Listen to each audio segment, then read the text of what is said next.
Kami kembali tergabung dengan rekan kami bersama produser lapangan CNN Indonesia Irin Wardani di Aceh. Tamiang, selamat sore Irin. Seperti apa kondisi terbaru di sana? Anda di sebuah lahan di belakang Anda, apa yang bisa Anda jelaskan, Irin? Ya, oke. Sip.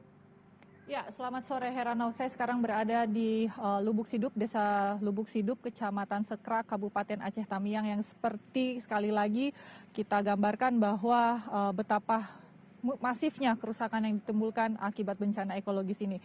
Di belakang saya adalah jembatan yang menghubungkan dua kecamatan, Kecamatan Lubuk Sidup dan juga kemarin maksud saya Heranov, yang waktu kita live kemarin bersama dengan anak-anak itu tempatnya ada di seberang sana seperti itu, dan inilah ada jembatan yang menghubungkan dua kecamatan. Heranov, kalau bisa saya gambarkan jembatan yang sebenarnya kokoh ini daya rusaknya dihantam banjir yang sangat merusak sekali. Bisa dibayangkan ya, tempat yang menjadi penghubung kehidupan antara warga, penghubung transportasi, ekonomi, jalur transportasi, jalur ekonomi juga putus akibat banjir bandang ini. Dan ini warga mengatakan bahwa meskipun wilayahnya memang sering dilanda banjir, tidak sering. Banjir terakhir adalah di tahun 2004, Heranov, dan itu karena akibat tanggul yang jebol, karena hujan juga yang deras, tidak mampu menahan debit air yang cukup tinggi. Jadi adanya banjir bandang, namun tidak semerusak sekarang, tidak merusak hari ini seperti ini yang terjadi sejak akhir November. Dan warga kemudian harus menggunakan speedboat maksud saya, atau perahu-perahu kecil untuk melakukan perjalanannya atau berhubungan dengan desa-desa lainnya yang berada di dua kecamatan ini. Dan di sisi kiri kanan desa ini dipenuhi dengan sawit, yang seperti kita tahu bahwa sawit bukan tanaman hutan, tidak mampu menahan air ketika debit hujan yang cukup besar. Selain banjir juga ada tanah longsor, Heranov. Anda bisa melihat longsoran yang terlihat dari kamera seperti ini. Ini saya juga sangat speechless melihatnya, daya rusaknya luar biasa sekali. Dan Heranov, yang paling menggetarkan hati ya Heranov ya, siang tadi saya bertemu dengan salah seorang warga yang berada di pasar, dan dia mengatakan bahwa seharusnya pemerintah jujur saja atau mengakui bahwa tidak mampu untuk mengatasi bencana banjir bandang ini. Yang ini kita tidak bisa bilang banjir bandang ya Heranov, tapi ini memang banjir yang cukup besar intensitasnya, karena tidak hanya wilayah Aceh sendiri yang kena, yang menderita akibat banjir ini, tapi juga ada saudara-saudara kita di Sumatera Barat dan di Sumatera Utara. Heranov, kalau masyarakat Aceh sendiri sebenarnya sudah menuntut adanya ini dinaikkan statusnya. Belum terlambat menurut mereka untuk dinaikkan ini statusnya menjadi bencana nasional.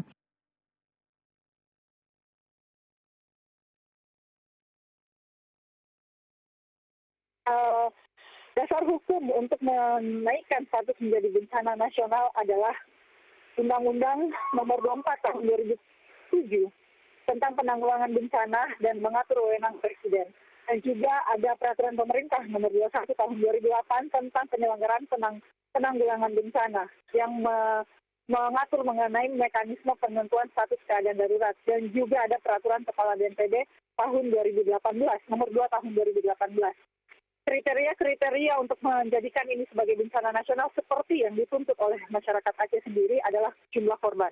Karena kalau kita lihat jumlah korban, kita lihat dari data sudah 1.000 orang lebih meninggal dunia, 400 atau 50% diantaranya berada di Aceh. Ratusan lainnya masih hilang. Kerugian harta benda, ada banyak sekali infrastruktur yang hilang. Tidak hanya di Aceh, tapi juga di Sumatera Utara dan Sumatera Barat. Memang sebagian besar rusaknya ada di wilayah wilayah Aceh maksud saya. Dan juga kalau kita lihat lagi, pertanian, ekonomi lumpuh, pertanian, ada hampir 190.000 lahan tani, lahan kebun rusak akibat banjir ini. Ekonomi lumpuh. Masyarakat mulai mengalami wabah penyakit pasca bencana banjir ispa atau infeksi saluran pernapasan atas. Anak-anak mulai kekurangan gizi karena makanan yang mereka konsumsi tidak layak. Banyaknya makanan instan yang mereka konsumsi selama berhari-hari, berminggu-minggu, karena ini sudah masuk minggu ketiga Heranov. Dan juga infrastruktur masih lumpuh di wilayah Aceh. Itu Heranov, sebelum kita lanjutkan seperti apa status bencana nasional ini seharusnya bisa dipertimbangkan oleh pemerintah. Seperti itulah warga mengakses jalur transportasi mengakses dua kecamatan ini untuk mendapatkan bantuan. Di seberang sana, warga masih belum bisa mendapatkan bantuan yang cukup baik seperti itu, yang tidak cukup bahkan kalau saya bisa katakan. Tidak ada tenda, tidak ada penerangan, tidak ada makanan yang layak. Jadi mereka harus menyeberang dengan menggunakan kapal kecil tersebut untuk mendapatkan bantuan dari posko-posko lainnya. Dan heranov, sekali lagi, tidak hanya warga yang kehilangan rumah, harta bendanya saja yang meminta bantuan kepada pemerintah, tapi juga warga yang berada di wilayah yang tinggi yang tidak terdampak juga mengalami kesusahan untuk mendapatkan bahan pokok. Seperti itu heranov. Dan ini seharusnya menjadi pertimbangan dari pemerintah sendiri bahwa tidak apa-apa. Kalau warga Aceh sendiri mengatakan kepada kami, tidak apa-apa untuk mengakui bahwa tidak mampu menanggulangi bencana heranov. Kalau dari warga Aceh sendiri bilang, kalau heranov kita berbicara lagi, kenapa penting untuk ditetapkan sebagai bencana nasional? Karena sampai saat ini memang pemerintah menggelontorkan banyak dana siap pakai dari BNPB, dan juga ada Kementerian Keuangan, ini data yang saya rangkum ya, sekitar lebih dari 2 triliun melalui mekanisme anggaran belanja tambahan untuk mendukung operasional BNPB di wilayah Sumatera. Kita ingat lagi, lebih dari 2 triliun untuk 3 wilayah, Aceh, Sumatera Utara, dan Sumatera Barat. Dan itu dirasa, kalau warga Aceh sendiri merasa itu tidak cukup, karena masifnya kerusakan infrastruktur yang timbul. Kemudian memang ada bantuan langsung dari Presiden senilai 4 miliar per kabupaten per kota untuk 52 kabupaten dan kota. Gunakan untuk menanggulangi bencana atau untuk menolong warga, untuk memberikan bantuan kepada warga yang terdampak. 20 miliar per provinsi untuk mendukung koordinasi di tingkat provinsi. Ini 20 miliar untuk mendukung koordinasi di tingkat provinsi heranov. Sedangkan ada efisien anggaran senilai 60 triliun. Nah, dana-dana ini sebenarnya memang kalau kita lihat cukup besar, tapi kalau dilihat dari apa yang dibutuhkan, rusaknya infrastruktur baru di Aceh saja, jalur komunikasi, jalur listrik yang masih lambat penanganannya karena medan yang cukup susah, daerah yang masih terisolir, masih ada Gayo Luwes, masih ada Bener Meriah, masih ada Takengon yang belum bisa disentuh secara signifikan bantuan-bantuannya karena jalurnya putus. Kalau ini jadi bencana nasional, maka pengerahan pasukan dan relawan ini akan pengerahan besar-besaran, sehingga relawan tidak akan lagi mengalami kelelahan, pasukan-pasukan TNI Polri juga tidak akan mengalami kelelahan, heranov, karena kami wartawan yang berinteraksi di sini melihat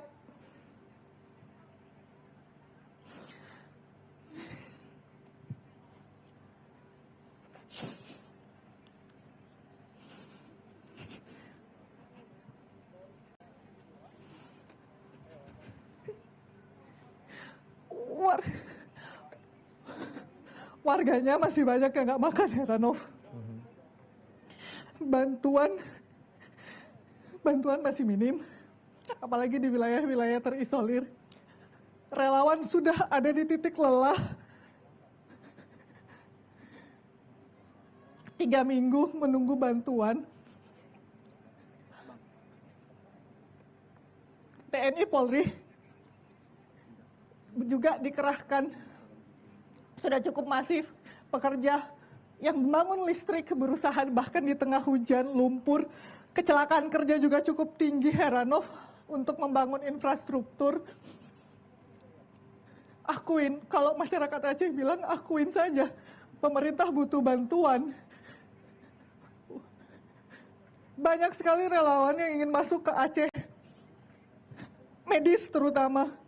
Saya tidak membayangkan, heranov, anak-anak berdiri di pinggir jalan meminta bantuan untuk makan.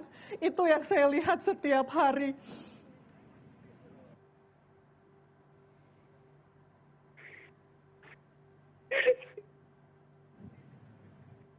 Tidak layak rasanya anak-anak berdiri di pinggir jalan untuk minta makan, heranov, itu tidak benar.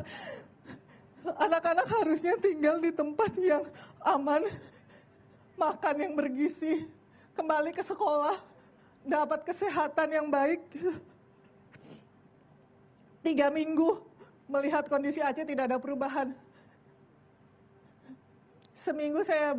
Lebih dari seminggu saya dan rekan saya Urip Handoyo berada di Aceh, tidak ada perubahan, heranov. jadi wajar masyarakat Aceh mengibarkan bendera putih kepada pemerintah dan mengirim surat kepada UNDP dan UNICEF untuk meminta bantuan karena tidak. Heranov, lihat sekali lagi di sebelah sana masih banyak anak-anak yang nggak makan.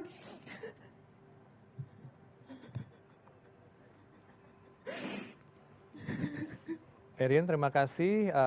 Tetap semangat di sana. Ini Very mungkin touchable live terakhir memang. saya di Aceh dan dari tadi kami dititipkan pesan sebagai jurnalis agar bisa memberitakan yang sebenarnya soal Aceh dan ini berat buat kami, Heranov. Oke. Seberat usaha relawan menembus wilayah-wilayah yang terdampak. Baik.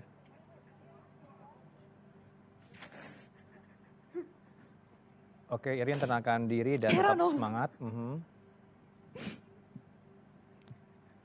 Baik, terima kasih Irin. Saya akan segera berdialog dengan Istana nanti dalam segmen berikutnya untuk menjawab beberapa pertanyaan yang Anda sampaikan. Kenapa pemerintah masih belum minta bantuan ke asing dan juga bagaimana kemudian nanti respon dari Istana soal banyak titik-titik yang belum terakses hingga kini. Terima kasih Irin, terima kasih untuk laporan Anda dan tetap jaga kesehatan. Salam buat tim liputan di sana. Selamat sore.